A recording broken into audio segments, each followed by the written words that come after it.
I know that some in our audience know the finer points of hockey. The Chris Johnston Show. We are your friends. The biggest stories, bringing you inside the game. What did you hear? The Chris Johnston Show. Here's Chris with your host, Julian McKenzie. Part of the game.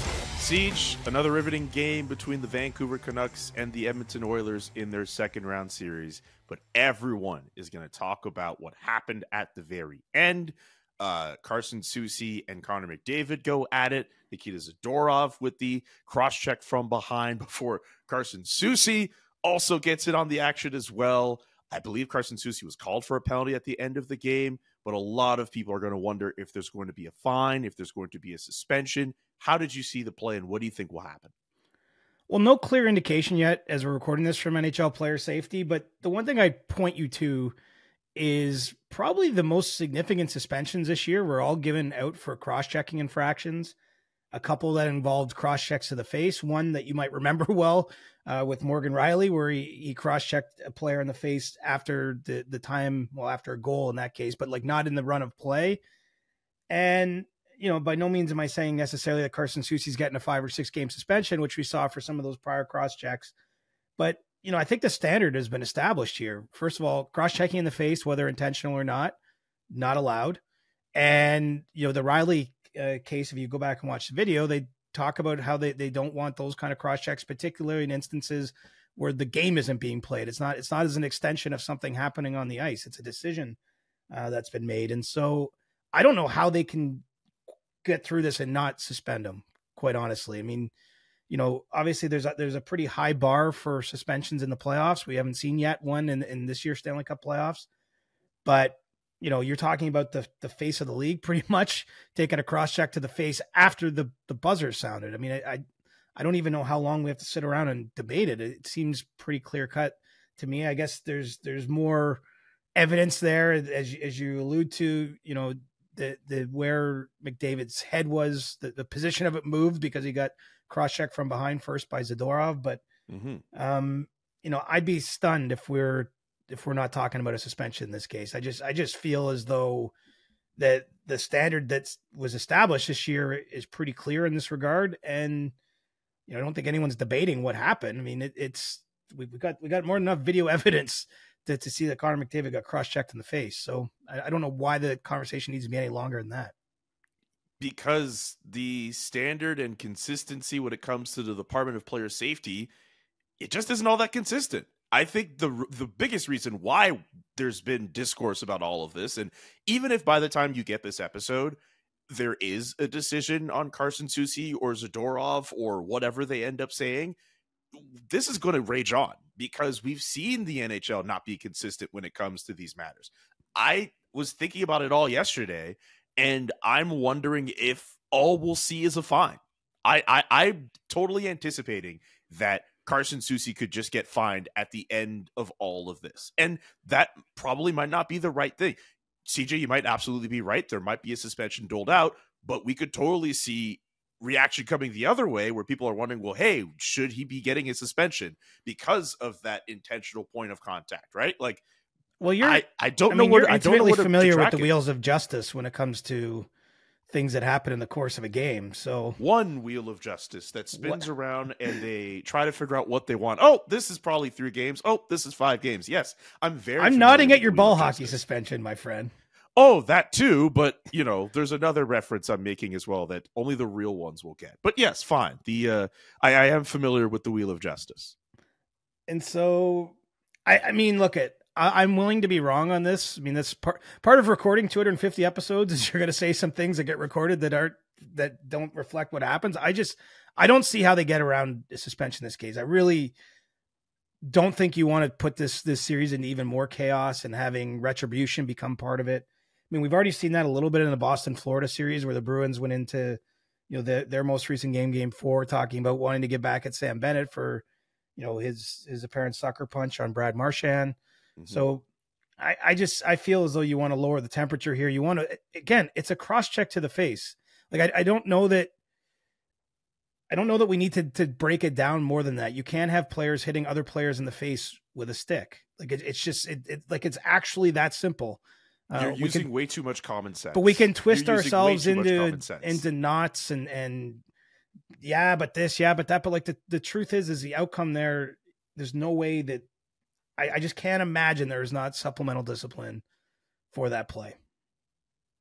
I think you're right. And I'm sorry. I'm like, you want a conversation here? I'm not giving it because I'm like, I can't believe that there wouldn't be. We're talking about Connor McDavid too. And like, as much as it's like, it should be equal and fair and all, like, it's the best player on the Oilers, best player in the world. Hughes get dummied earlier this series and nothing happened there. Like, there's that other side of the argument too. I get he's not Connor McDavid, but we've seen star players in that situation before and nothing happened from there. Like, there's genuine questions to be asked. And I have no problem with you looking at that situation and just being like, hey, like, common sense says that there should be a suspension. But like, I'd love to see more gray in it, honestly, because it's more interesting, because then we can be picking it apart. To me, it's a black and white thing. I agree. I'm just anticipating that it could go the other way. And why are you cross-checking someone after the final buzzer? You shouldn't be doing it. No, but you're doing it even if you're trying to be physical. Because you're not worried about a penalty being called. You're doing it as a way to try to, dissuade that player to. I'm not saying they were out to injure him specifically, but it's just about taking a little bit of a pound of flesh at the end of it. Like let's see. Connor McDavid got a whack in there too, remember? Yeah, he did. He did. And remember, the only penalty called at the end is Carson Soucy, I believe, for cross-checking. Zadorov did not get called. But I feel like, okay, he got a whack in there. Fine. This goes back to the Riley thing. Like, in all seriousness, like, he was provoked in theory by Ridley Gregg. I know we don't have to go through that, but like, it doesn't matter what. There's no excuse for cross-checking a player in the face. At the end of the day, it's like, my point is, it doesn't matter what is said or what is done to you. That's raising the bar, and it's a very dangerous act. And the league, I just can't imagine, with several cross-checking suspensions this year, not giving out another one in this case. That's it. All right. We're going to have to I have taken all the air out of this conversation, but I just can't imagine it. I'm okay with it because I think you argued it in a way where everyone should know this should make sense. This should be the opinion that makes sense. Wow. But we also understand the standard of dealing with these situations is not always consistent. I think you should be right in this situation, but I'm also anticipating that you're going to be wrong, and it's not because you're incompetent on judging these things. No, it's absolutely the opposite. You're smart in this situation. It's the people in charge who might not be the right people to deal with these situations. I don't know. Tell me this. Did you have you played a ball hockey game since serving your suspension?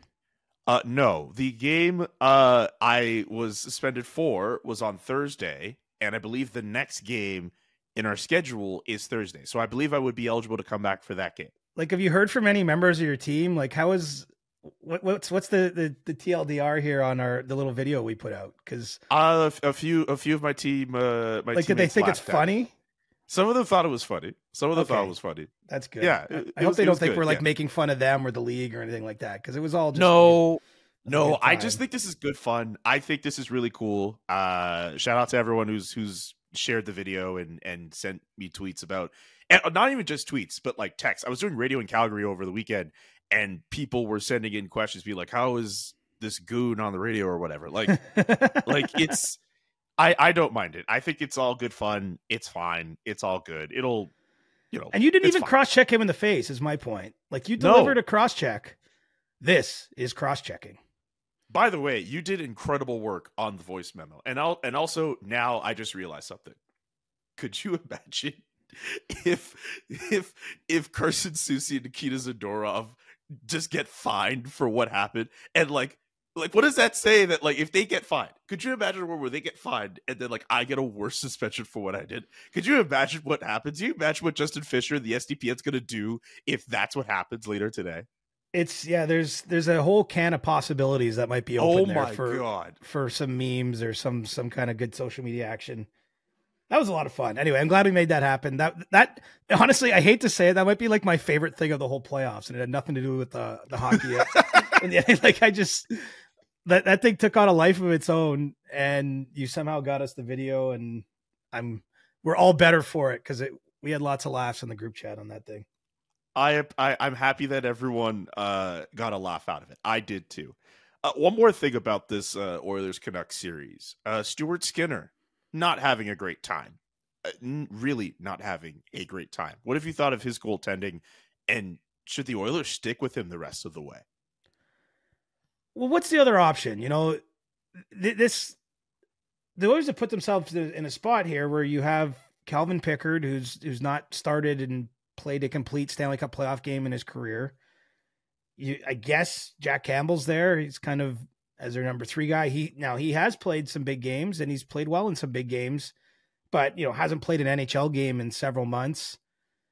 I think that I would have more time for kind of the debate about going away from Skinner based on his performance if they had another option that was clearly better. Now, I don't know. Do they have their own Artur Silovs in the bullpen? Is there some other goal? Because I will put my hand up and say I did not know much about Artur Silovs before he's had this great run for the Canucks since getting thrown in round 1. So, there could be another performer out there that I'm just not aware of in their system. Once upon a time, that was Stuart Skinner. He was kind of hyped up for a long time when Mike Smith was there, obviously, and was not getting a lot of starts. But unless they have some mystery goaltender that they have reason to believe could handle the load, I think you got to stick with them. But you're in a tough spot now, right? Because you're down 2-1. And if you start them in game 4 and it doesn't go well, you're not switching away at that point, right? Like you're not going to, I guess maybe you do, but down 3-1, I think like you might have to, right? You're at a desperation point. To me, if you're switching, you switch now because you do leave yourself one more opportunity to go back to Skinner. I can't sit here and bang the table and be like, you have a better chance to win with Jack Campbell or Calvin Pickard at this point in time. I don't, you're right. I don't see it. But at the same time, Skinner's clearly struggling. I saw that Chris Knobloch said post game, like we need more saves. The Oilers had a pretty decisive edge in shots and all the metrics that you would measure for, process stuff to win, but they got behind early and the Canucks defended hard, and Silovs has been a revelation. He's been great in a tough spot as kind of the third string goaltender who's been forced to play some big games for Vancouver. So, I think that they're definitely at the point where the coaching staff is having a real discussion about it. I don't see it feels risky to put in one of those other 2 guys, but again, it was pretty risky to go with Silovs, and that's worked out for Vancouver. So maybe fortune favors the bold here in these calls. I guess. 7.96 save percentage for Stuart Skinner in this series. 7.96. And isn't his career playoffs like he's an 808 something? I mean, it's definitely higher than 7.96. Look at the Oilers, our team. It's a 908 in the playoffs, I think. Oh no, that's a different stat. But it's 7.96 is not good enough in this series. No, and the Oilers are a team that kind of outscores some of their problems from time to time. They almost climbed back in that game and hit some posts and stuff. So, by no means do I think Edmonton's out of it, but you've planted some doubt in the crease there, and they need better from Skinner. Now, remember, he had a tough opening game of this Stanley Cup playoffs, and he came back and played great in that series against Los Angeles. So we've also seen him bounce back from sort of moments where he's been tested or questioned before, and I think that probably gives you some confidence if you're in the dressing room with them, if you're in the front office and you're presiding kind of over what happens next. But, I think that the Oilers really are in a position, unless there's an injury situation, like something that you can't, they're playing Skinner the rest of the way, I think. I just don't, they haven't really given themselves a true secondary choice that they'd be comfortable with. This isn't a Swayman-Ullmark type of discussion where, you've got a pretty good, the Bruins haven't gone back to Ullmark too much, but they've still got confidence if they ever had to in him. I don't think you have that same level of confidence in Calvin Pickard, and certainly not Jack Campbell after everything you've seen this year from Campbell. Okay. We will continue to follow the madness of the Canucks Oilers series as it's getting spicy on Twitter. It is getting very spicy out here. Did you see the Mark Spector column? Sorry, I don't mean to laugh. I just didn't expect that question to come through. I did not get it. I had other stuff going on this weekend. I did not. You didn't read it, eh? I didn't get a chance to read Spector's column. I had other stuff going on this weekend.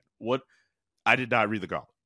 Not that I wouldn't read a Mark Spector column. I got no shade towards Mark Spector. I just did not get a chance to read the column. Well, he really inflamed things, and Mark has been a colleague of mine for a long time. I know he's been trending on Twitter over the weekend. That I know for sure. Because he wrote essentially, and I don't want to take him out of context by paraphrasing, a 900-word column or whatever it was, but he basically wrote that Canucks fans have kind of like a persecution complex, and that they always go into games expecting calls to go against them. And, he referenced the sort of Roger Nielsen white towel. You know what? I did see that going around, and like, you know what? I'll let myself read the column before I give any real takes on it. I don't want to. All that did, I have to say, it was already spicy out there in the Twitterverse, but that turned the volume up to like 15, because for all kinds of reasons. Like, I've seen some Vancouver media members having fun with it. I've seen them maybe take a little bit more of a pointed shot at Mark. I mean, look, Speck's been around a long time. He knew what he was doing. Speck knows what like that's what I think about it. Speck knows how to inflame anything, and that's his job, essentially. That's not me making a comment on him. Like, that's his job. If he's writing a column and it gets that reaction, he's trending on Twitter. I know he was trending on Twitter after yesterday's game. Like, he's doing his job, essentially. That's how I feel about it. Yeah, but it was look, this is what the playoffs are kind of about in a way. Like, as much as I imagine some people read that were like, "F you, Spectre." Like, you don't understand. I live in Vancouver. He gets that all the time, but he knows he's going to get that reaction. I'm just saying, like, all those sorts of things that happen in the playoffs that take on a life of their own. I just feel like that's part of what makes it fun if you're in the middle of a series or if your team's in it. And so anyway, I much enjoyed Spectre riling up the masses. He actually texted me and he's like, "You should come out here and cover this series." I was like, "Dude, you've made it." Oh, really? Yeah. I think he's just having fun with me, but I was like, I'm not sure I can handle the heat out there. I've just been through my own, the Toronto Boston gauntlet again for the fourth time in 12 years. So I was about to say, could you imagine going through Edmonton, Vancouver after going through Toronto, Boston? Your brain would just be mush. Well, Mike Zeisberger's doing it. Zeiss did fly out to join that series after doing the Friday press conference here with all the Leafs brass. So anyway, it's been a fun series. The games have been pretty compelling. How about Elias Lindholm and Nikita Zadorov, two pending UFAs? I feel like they're giving their agents some good ammo for July 1st with how they performed in the playoffs. And Lindholm especially, it didn't go well initially, obviously after the trade from Calgary. I think they struggled to find the right spot in the lineup for him. He missed games with injury and all that, but it's amazing. This is the actual argument for if you're a pending UFA and you're on a team going nowhere, that it's not the worst to get traded. Like, I realize it can be tough for your personal life if you've got a partner or kids or whatever, but in this case, Lindholm is literally making himself money, I think. I mean, if you're a team looking for the kind of player he is and you're seeing him do this in the playoffs, like, it's going to be a little easier to spend on him come July 1st, because he scored some massive goals for the Canucks, helped them win games during this playoff run. I think Zadorov's been a real shit disturber, which is what he's good at. There's some great video of him from the penalty box, like taking some yells, and he's like mugging for the camera from the fan. I mean, I've good for those guys. It's been cool to see them, especially Lindholm, because I know it was a tough initial first few months there for him in Vancouver, but all that's forgotten now. He's having success. He's got a chance to win a Stanley Cup, and he's probably getting paid come July 1. Who's paying him? I don't know. Too soon to say. I mean, Too soon to say? Let's see where the dust settles. I mean, I think Vancouver would consider it, but I absolutely think they would consider it, but I could also see a world where the Boston Bruins throw a ton of money at Elias Lindholm. Makes sense, right? So, yeah. But I mean, look, it is too soon to say. It's May 13th. It absolutely is too soon to say. I don't know what trades are happening between now and then. Like the draft still has to go down. I was just fishing for something. Let's. I know we all want to fast forward and know all the answers early, but sometimes you just got to let time take its course. Okay. Speaking of trying to figure out all the answers, we're trying to make this one a little bit of a tighter episode here. So I need you to go real quick. I'm not helping. I'm all over the place. That's okay. We have to do a really quick Leafs corner here. What's the latest on who the next head coach is going to be? Well, Craig Berube was in Toronto over the weekend, had a couple different meetings with Leafs brass. I'd still of the view that he's probably the favorite for this job. Ticks a lot of obvious boxes as a former Stanley Cup winner, experienced coach. I think someone who, might know how to tighten the whip a little bit to deliver a message in a stern way. So he had first crack at sort of the interview process. Todd McLellan is next up on deck. And I'm not really sure if there'll be another candidate that ends up being considered beyond that. I mean, we'll see how things go. We'll see if anyone else shakes loose, like a Rob Brindamore, for example. If there's any world where he becomes available, maybe, he gets in the mix there. Maybe there's a world where they get through these two interviews and like, you know what, we're not totally 100% sold on one or the other. But at this point in time, Berube and McLellan certainly are the favorites, and Berube's already been through for some discussions, and now Todd McLellan gets a chance to do the same. And based on what Brad Treliving said on Friday when he met reporters alongside Keith Pelley and Brendan Shanahan, don't expect this to necessarily be a long search for the Leafs. I don't think that they're going to talk to 15 candidates and stretch this out over a period of time. I think they recognize where they're at on the calendar, that there are other teams out there that have talked to these candidates. Berube has spoken with New Jersey. I think he's going to get a crack at the Winnipeg job just in terms of having a discussion there.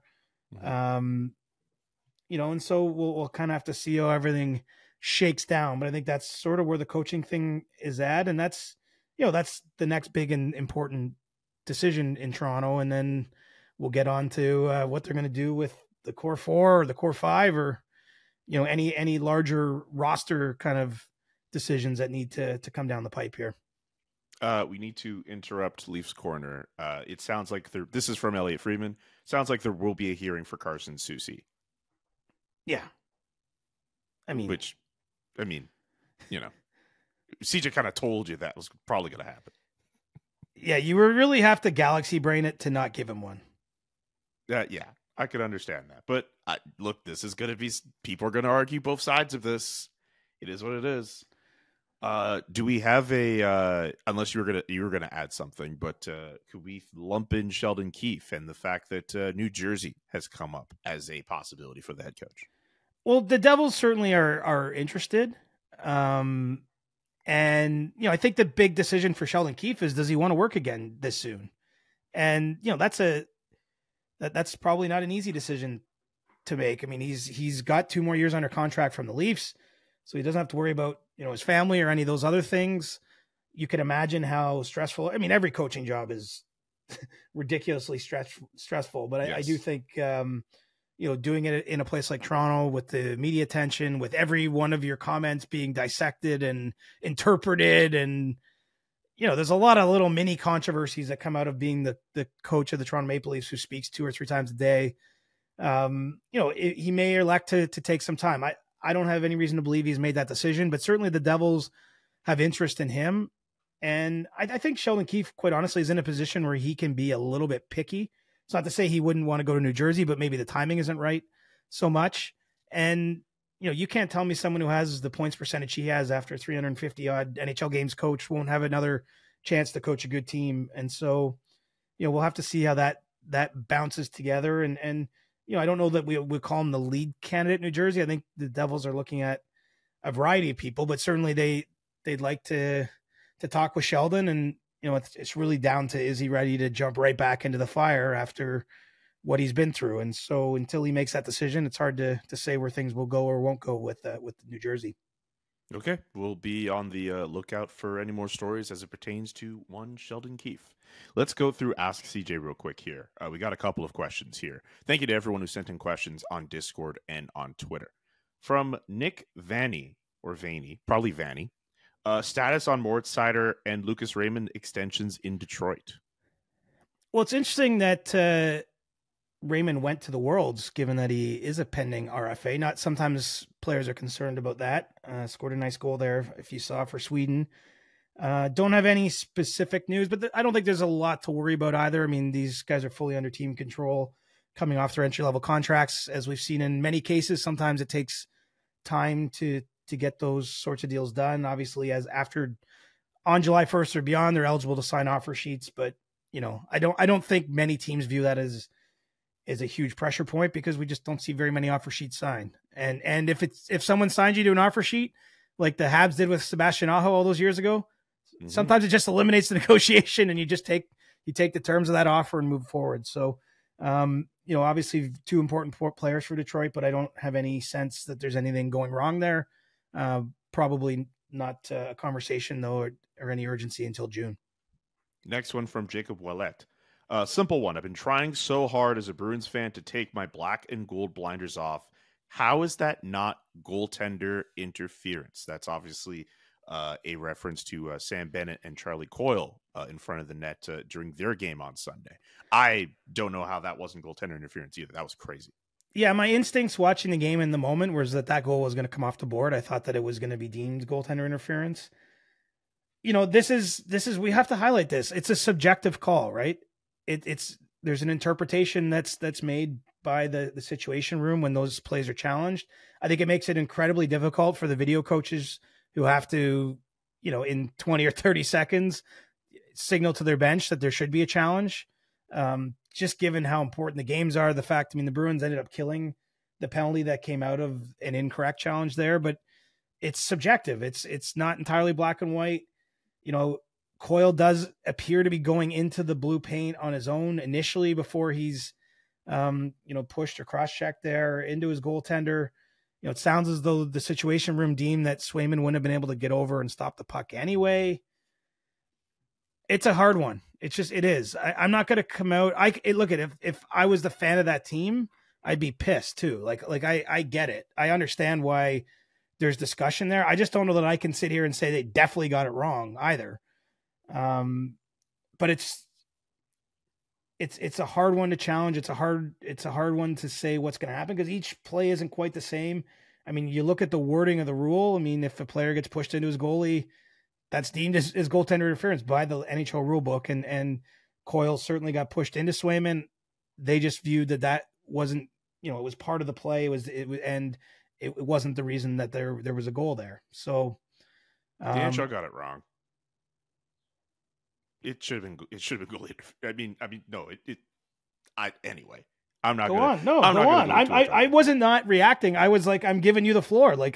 No, I just go off, brother. I'm all for it. He pushed him into the goalie. What? I don't know.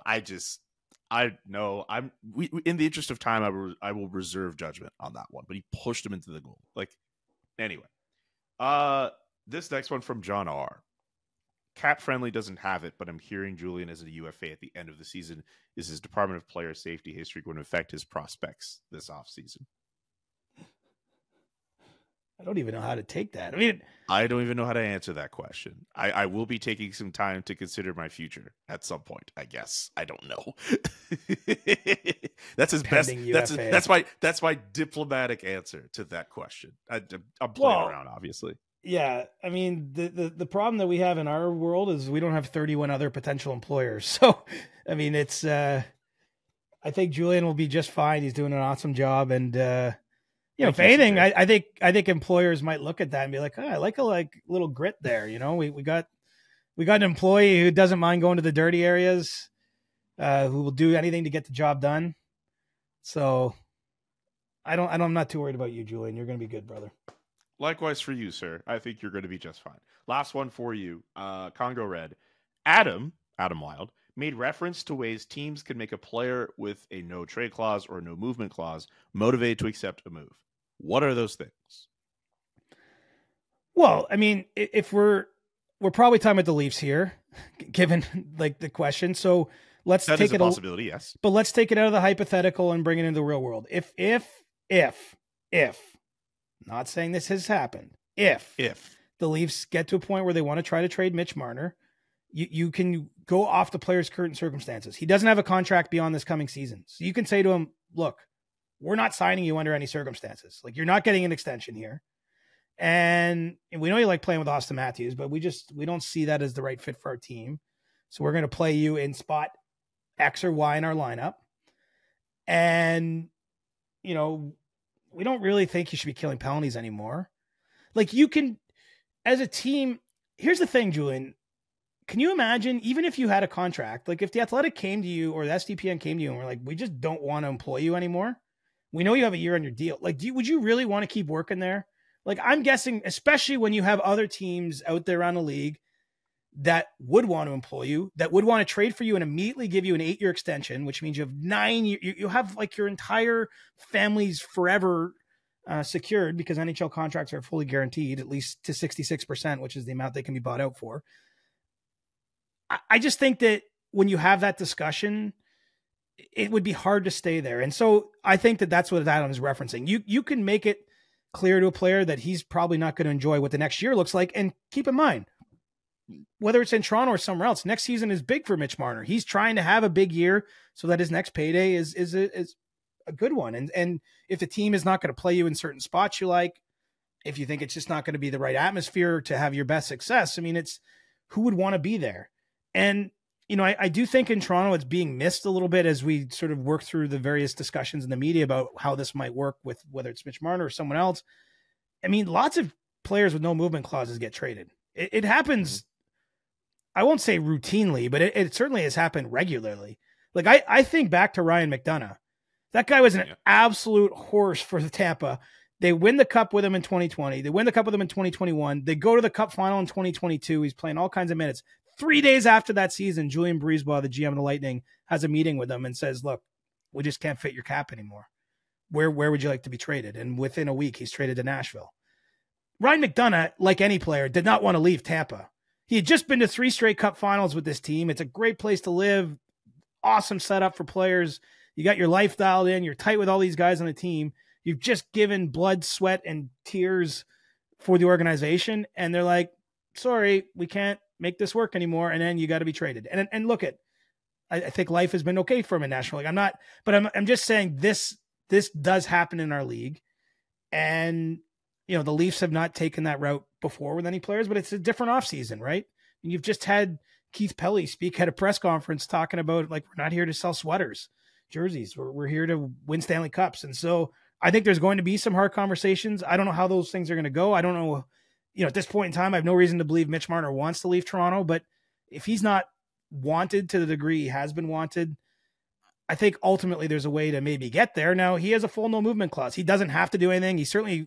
I don't think he's going to get bullied into going to some team he wouldn't want to play for, but you know, the reality is it's a 32 team league. There's a lot of other appealing cities to call home that may have some advantages, be they the level of attention or lack thereof, be they tax benefits, be they weather benefits, be they just, hey, it's not Toronto where I'm in the freaking fishbowl all the time. After 8 years of it, I mean, I wouldn't fault Mitch Marner or his family or anyone else if they just feel like maybe a fresh start is good. And so those conversations are going to take a bit of time, but I do think that's sort of what Adam's winking at. I didn't hear his episode, but you know, who wants to play for someone who says, I don't want you here? That'd be really, really, really hard. Yeah. We all want to be wanted, whatever we're doing. We all want to feel like we're part of making something better. We all want to feel like our efforts are valued, the time we put in, the sacrifices we make for our family, that it's worthwhile. It's hard when you get to a spot where you don't feel those things at work. I think probably lots of our listeners have felt that in whatever kind of careers you're in, but when you're in the right spot and you feel like your bosses value what you do and they appreciate the extra effort you put in and they pay you an amount that you feel is equitable for what you're giving them. I mean, that's what everyone should want. I mean, that's when life flows easy, is when you feel like basically you're in the right spot. You're aligned with where the organization wants to go. And I think if the organization makes you feel like, hey, you're not part of the solution here anymore, like, frankly, we're not signing you after next year anyway, no matter what happens, I think it's a lot easier to imagine, hey, maybe I'm going to go somewhere where I'm wanted a little more than I am right here, right now. Wise words from Siege. We are going to wrap this one up. Thanks for everyone who sent in questions. We'll be back on Thursday with a brand new episode of the CJ Show. Subscribe to our show, whether on YouTube through the SDPN page or however you listen to our show, whether it's on Spotify, Apple, Amazon, all the different platforms. Thanks so much for tuning in, guys. Peace. The Chris Johnston Show. Inside the game, twice a week. Follow Chris on Twitter @ReporterChris. And follow Julian McKenzie @JK McKenzie. The Chris Johnston Show.